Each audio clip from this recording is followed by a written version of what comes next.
शैक्षणिक परंपरेच्या मध्ये नक्कीच भर घातली आणि या दोघं दाम्पत्याने तुम्हाला एक वेगळी आयडेंटिटी कुटुंबाने मिळवून दिली. अल्पवयात IIT मध्ये करून विद्यावाचन पदवी संपादन करून समाजाच्या मध्ये वावरणं, नोकरी करत असताना या साऱ्या गोष्टी सांभाळून देतील. त्या दोघांनी परत एकदा तुमच्या चव्हाण कुटुंबाच्या नावलौकिकामध्ये भर घातलेला आहे. ती बाबू सरांची आणि आमच्या सर्वांची लाडकी कन्या. कृपया प्रत्येकाने आपल्या भावना थोडक्यात मांडा अशी विनंती आहे. राणी.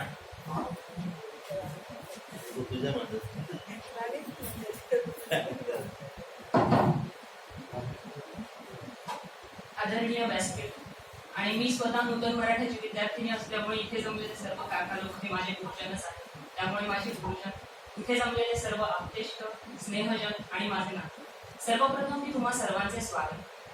आज या पायरीला चंदनाचा गंध आला, आज या पायरीला चंदनाचा गंध आला, तुम्हा सर्वांच्या आगमनाने या सोहळ्याला रंग आला. आजच्या कार्यक्रमाचे केंद्रबिंदू म्हणजे माझे पप्पा, जे माझे गुरु आहेत. त्यांच्याबद्दल सांगायचं तर मी म्हणेन, शब्दांनाही कोडं पडावं अशी काही माणसे असतात, शब्दांनाही कोडं पडावं अशी काही माणसे असतात. आणि खरंच आपलं एवढं मोठं भाग्य जेव्हा ती आपली असतात. माझ्या वडिलांचं नेतृत्व, कर्तृत्व, पितृत्व यांनी युक्त असं त्यांचं व्यक्तिमत्व, यातून आमच्यात अनेक गुण पाजले आहेत आणि त्यासाठी मी आजन्म त्यांची ऋणी आहे. खरं तर आज पप्पा रिटायर होत आहेत यावर आमचा विश्वासच बसत नाही. ते जेव्हा त्यांच्या वयाच्या 25-30 असताना त्यांच्यात जो उत्साह होता, ते आज आम्ही त्यांची मुलं 25-30 वर्षाची झालो तरी आम्हाला तो उत्साह तसाच दिसतो. मी आजपर्यंत माझ्या पप्पांना कधी दमलेलं, थकलेलं, अवेळी झोपलेलं पाहिलेलं नाहीये आणि त्यामुळे मला खूप आनंद होतोय हे म्हणायला की though he is retired but he is not at all tired. त्यांच्या कारकिर्दीबद्दल सांगायचं म्हणजे त्यांचा प्रवास खरं तर खूप खडतर आणि खूप प्रतिकूल परिस्थितीतून सुरू झाला. ज्या वयात काही कळतही नव्हतं अशा अजाणत्या वयात त्यांच्या डोक्यावरून वडिलांचे छत्र आले आणि मग नियतीने जणू त्यांच्या समोर संकटांचे मोठे डोंगरच उभे टाकले होते. प्रसंगी पोटाला चिमटा देऊन, कधी शिळं अन्न खाऊन, कधी स्वतः कमाई करून त्यांनी स्वतःचं शिक्षण पूर्ण केलं, पण कधीही परिस्थिती समोर हात टेकले नाही. शून्यातून विश्व निर्माण करणं म्हणजे काय असतं याचे उत्तम उदाहरण, जिवंत उदाहरण म्हणजे माझे पप्पा आहे. स्वतःच्या मालकीची एक वीटही नसताना राजमहाल उभा करणं ही काही चेष्टा नाही.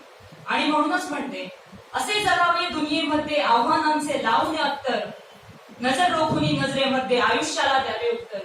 ही विदा करंदीकरांची कविता मी जेव्हा केव्हाही ऐकते, वाचते, तेव्हा माझ्या पप्पांची आठवण मला झाल्याखेरीज राहते. आई आपल्या लेकराला 9 महिने पोटात वाढवते त्याला जन्म देण्यासाठी, पण वडील मात्र आपल्या लेकराला आयुष्यभर डोक्यात ठेवतो त्याला उज्ज्वल भविष्य देण्यासाठी. एका यशस्वी पुरुषामागे एका स्त्रीचा हात असतो. हे जरी खरं असलं तरी प्रत्येक यशस्वी आणि कर्तृत्ववान स्त्री मागे एका पुरुषाचा हात असतो. मग तो पुरुष कधी तिचा नवरा असेल, कधी तिचे वडील असेल, कधी भाऊ असेल किंवा इतर कोणी. आमची आई बाहेर गावी नोकरी करते. माझा भाऊ अगदी तान्हा होता तेव्हा आई त्याला घरी सोडून जायची पप्पांच्या भरोशावर, आणि ती तेव्हापासून आजपर्यंत निश्चिंतपणे नोकरी करू शकली कारण माझे पप्पा तिच्या पाठीशी ठामपणे उभे होते. जेव्हा मी 12वी नंतर मला पुण्याला इंजिनिअरिंगला जायचो तेव्हा अनेकांनी पप्पांना सल्ले दिले की इंजिनिअरिंगच करायचं आहे, जळगावमध्येच करेल, कशाला पुण्याला पाठवताय. त्यानंतर पुन्हा जेव्हा माझा पोस्ट ग्रॅज्युएशन साठी IIT ला नंबर लागला, PhD ला ऍडमिशन घेण्याची वेळ आली, तेव्हा अनेकांनी पप्पांना सल्ले दिले की मुलीला एवढं शिकवू नको, तिच्या लग्नासाठी तुला मुलगा मिळणार.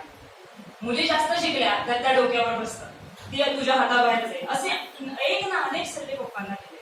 पण कोणालाही दाद न देता त्यांनी माझ्यावर विश्वास ठेवला आणि ते माझ्या पाठीशी उभे राहिले. त्यावेळी माझ्या पप्पांनी जो माझ्यावर विश्वास दाखवला त्यामुळे मी आज आयुष्यात काय जे थोडंफार कमावले ते कमावू शकले. जर त्यांनी तो विश्वास माझ्यावर दाखवला नसता तर कदाचित मी स्वतःची अशी ओळख कधीच निर्माण करू शकले नसते. मला इथे एक प्रसंग नमूद करावा असा वाटतो. जेव्हा माझं लग्न ठरलं तेव्हा मी माझ्या नवऱ्याला सांगितलं की बाबा, माझं नाव ऋतुजा मनोहर चव्हाण हे मला आयुष्यात कधीच बदलायचं नाही, कारण ही ओळख मला माझ्या कुटुंबाने दिली. माझ्या परिवारातील प्रत्येक सदस्याचा याच्या मागे किती त्याग आहे याची मी साक्षीदार आहे आणि ते त्यालाही पडलं. तेव्हा आज जेव्हा डॉक्टर चव्हाण म्हणून माझा उल्लेख होतो त्याचा मला सार्थ अभिमान होतो. आमच्या पप्पांनी आयुष्यात अनेक माणसं जोडली, अनेक मित्र जोडले. त्यांनी आम्हाला नेहमी शिकवलं, सगळ्यांशी जुळून घ्या, सगळ्यांशी मिळून मिसळून वागा.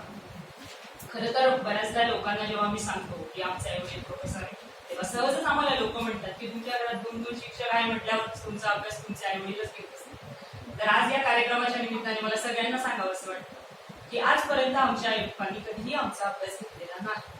त्यांनी आम्हाला कधीही विचारलं नाही की बाबा तुझा किती अभ्यास झालाय, तुझा किती अभ्यास राहिलाय, आणि हे खरं आहे. परंतु त्यांनी आम्हाला नेहमी जाणीव करून दिली की आम्ही अभ्यास का करावा. हे त्यांनी कधी परिस्थितीची झळ आम्हाला प्रत्यक्षपणे लागू दिली नाही, पण तिची जाणीव मात्र वेळोवेळी करून दिली. आपल्याला भूक लागलेली असताना जेवण करणे म्हणजे प्रकृती, भूक नसतानाही खाणे म्हणजे विकृती, आणि आपल्याला भूक लागलेली असताना आपल्यातील अर्ध अन्न समोरच्या भुकेल्याला त्याची भूक जाणून देणे म्हणजे संस्कृती. आणि ही संस्कृती जोपासायला नेहमी आमच्या आई वडिलांनी आम्हाला शिकवलं.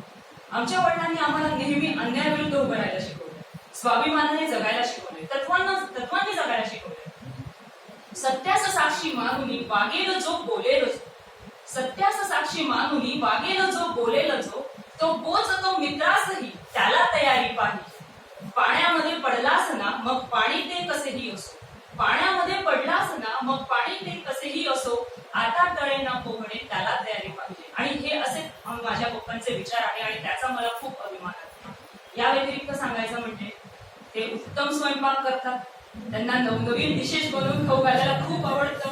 मी स्वतः त्यांच्याकडून खूप साऱ्या रेसिपीज शिकली आहेत आणि आता ते रिटायर होत आहे तर तुम्ही त्याचा आस्वाद घेण्यासाठी अगदीच येऊ शकता. जसे माणसामध्ये गुण असतात तसेच माणसामध्ये काही दोषही असतात. माझ्या पप्पांमधला दोष म्हणजे ते स्वतःच्या तब्येतीची खूप हेळसांड करतात. त्यांना स्वतःचं प्रत्येक दुखणं अंगावर काढायचं असतं. त्यामुळे आज तुम्हा सर्वांच्या साक्षीने मी त्यांना रिक्वेस्ट करते की त्यांनी स्वतःकडेही लक्ष द्यावं आणि त्यांनी कधी स्वतःची दुखणी अंगावर काढू नये. आमच्या पप्पांच्या प्रवासात आमच्या आईने त्यांना प्रत्येक वेळी खूप साथ दिली आहे. त्यामुळे त्यांच्या या प्रवासात तिचे योगदान खरोखर वाखाणण्याजोगे आहे. म्हणून मी शेवटी इतकेच म्हणेन, जितना मुझे मेरे माँ बाप ने दिया, जितना मुझे मेरे माँ बाप ने दिया,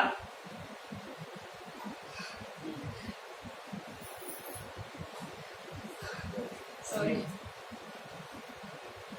जितना मुझे मेरे माँ बाप ने दिया उतनी तो मेरी औकात न थी, जितना मुझे मेरे माँ बाप ने दिया उतनी तो मेरी औकात न थी. कुछ तो कर्म जरूर होंगे मेरे माँ बाप के, वरना मुझ में तो कोई बात न थी, वरना मुझ में तो कोई बात न थी. धन्यवाद.